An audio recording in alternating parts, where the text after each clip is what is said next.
नमस्कार, आदाब। स्वागत है आपका हमारे चैनल ISPCS संगम में। मेरा नाम मिनहाज है और मैं ऑलरेडी 64th BPSC क्वालिफाइड हूँ।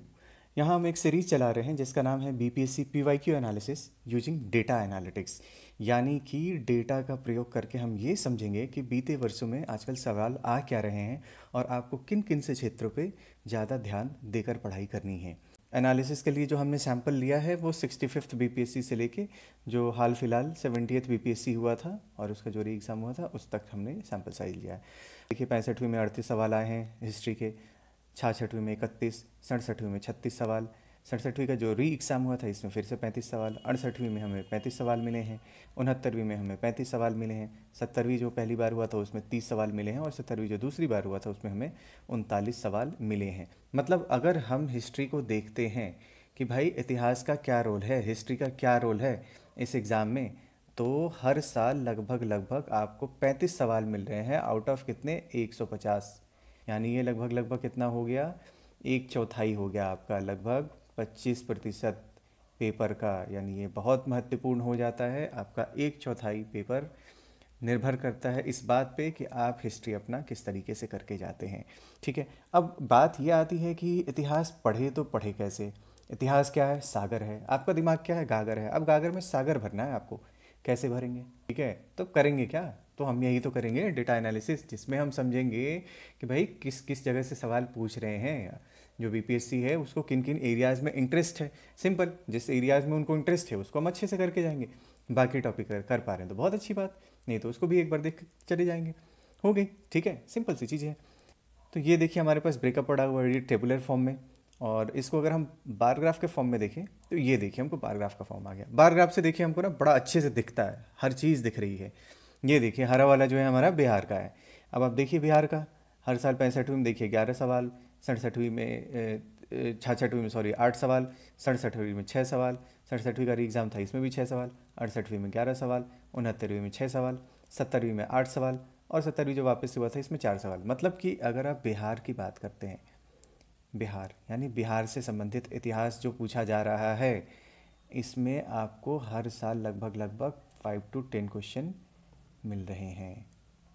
ठीक है, अब हम देखते हैं मॉडर्न का। जैसा कि हमको बार ग्राफ से क्लियर है, हर साल लगभग हमको देखिए 19-20 सवाल, यहाँ थोड़ा 15 हो गया है 68वीं में, 69वीं में 15 हुआ है, 70वीं में 14 हुआ है और 70वीं वापस से जो हुआ था 14, इसमें 24 पूछे हैं।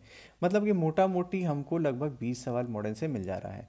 यही बात अगर हम एंशियंट की करें तो एंशियंट में हमको लगभग 5 सवाल मिल रहे हैं, और यही बात अगर हम मिडाइवल की करें तो हमको लगभग 5 सवाल हर साल मिल रहे हैं।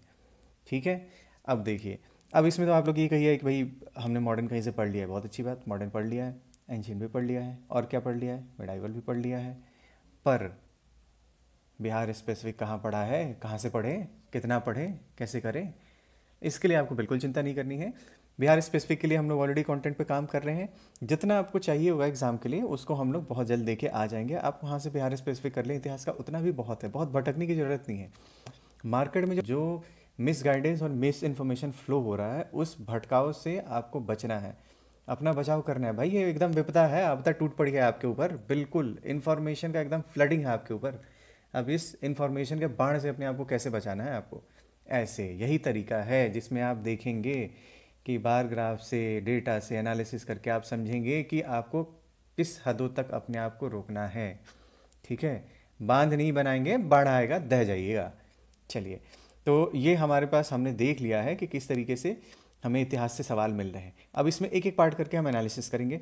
सबसे पहले जो हम एनालिसिस करेंगे वो एंशिएंट हिस्ट्री का करेंगे, बाद में हम फिर बाकी वीडियोस में बाकी जो हिस्से हैं हमारे मॉडर्न, मिडाइवल, इस बिहार, उसका भी क्वेश्चन बाय क्वेश्चन एनालिसिस करेंगे। अब हम देखेंगे कि एंशिएंट टीडीएम पे कैसे कैसे सवाल आए हैं।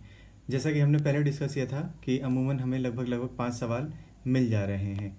जैसे हम 65th में देख रहे हैं कि हमें 4 सवाल मिले थे, 66 में थोड़ा कम आ गया था, एक ही सवाल आया था, कोई बात नहीं। 67वीं में देखते हैं, फिर 4 सवाल है, 67वीं एग्जाम जो हुआ था उसमें 5 सवाल, 68वीं में 4 सवाल, 69वीं में 8 सवाल, 70वीं जो हुआ था उसमें 5 सवाल, और जो री एग्ज़ाम हुआ उसमें भी 5 सवाल, मतलब 4 से 5 सवाल का रेशियो एंशिएंट इंडिया के लिए मेंटेन किया जा रहा है। अब ये देखिए, ये हम पाई चार्ट लेके आ गए। क्यों पाई चार्ट में बहुत ज़्यादा दिखता है, ठीक है। ये देखो चमक रहा है। कहाँ से आया सवाल? मौर्य एम्पायर से। कहाँ से आया सवाल? गुप्ता पीरियड से। कहाँ से आया? महाजनपद से, ठीक है। इंडस वैली सिविलाइजेशन से, बुद्धिज़्म से, ठीक। वर्धान डायनेस्टी, ये इंपॉर्टेंट है, यहाँ से आए सवाल। सदर्न किंगडम, इसमें से कुछ सरफेस लेवल चीज़ें पूछ ली जाती हैं। अब हम इसका डिटेल देखते हैं कि और किस किस तरीके के सवाल पूछे गए हैं हमसे।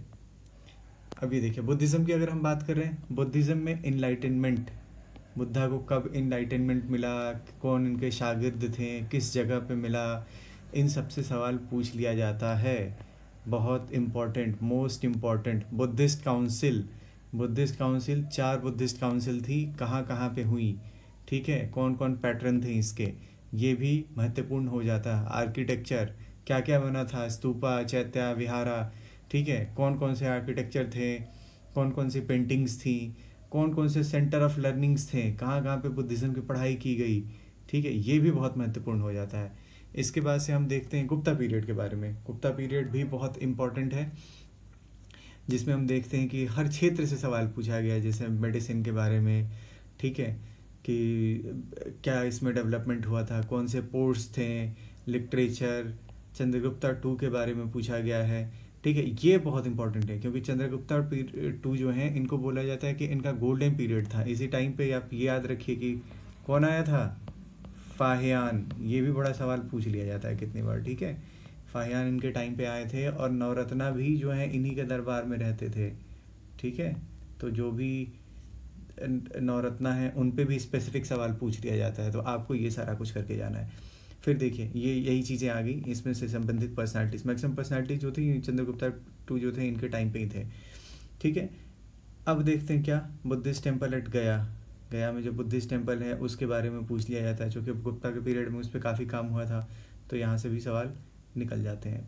आर्किटेक्चर के बारे में देखा गया है कि देवगढ़ टेम्पल के बारे में 2 बार सवाल रिपीट हो गए हैं, एक बार 69वीं में, एक बार 70वीं जो सेकंड टाइम एग्ज़ाम हुआ था इसमें, इसलिए ज़रूरी है कि आप इसको भी देख के जाएं।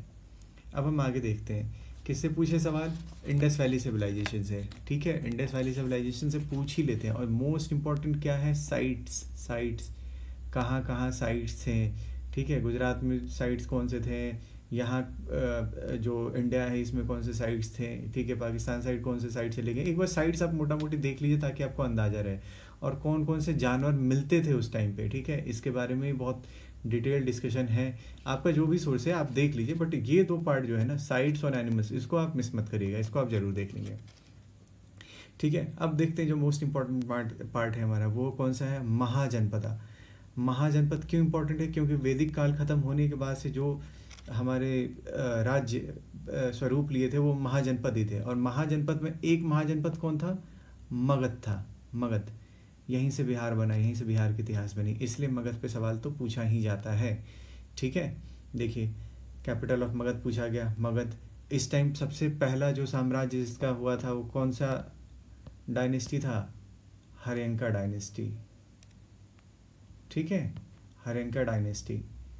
तो इनसे भी सवाल पूछ लिया जाता है, इसके बारे में पूरा पूछ लेंगे आपसे कि कौन थे, स्थापना किसने की, आगे कौन कौन से शासक आए, कब कैपिटल जो है आपका राजगीर से पटना शिफ्ट हुआ, किसने किया, वैशाली के साथ क्या संबंध है, इसको आप एक बार डिटेल देख लेंगे।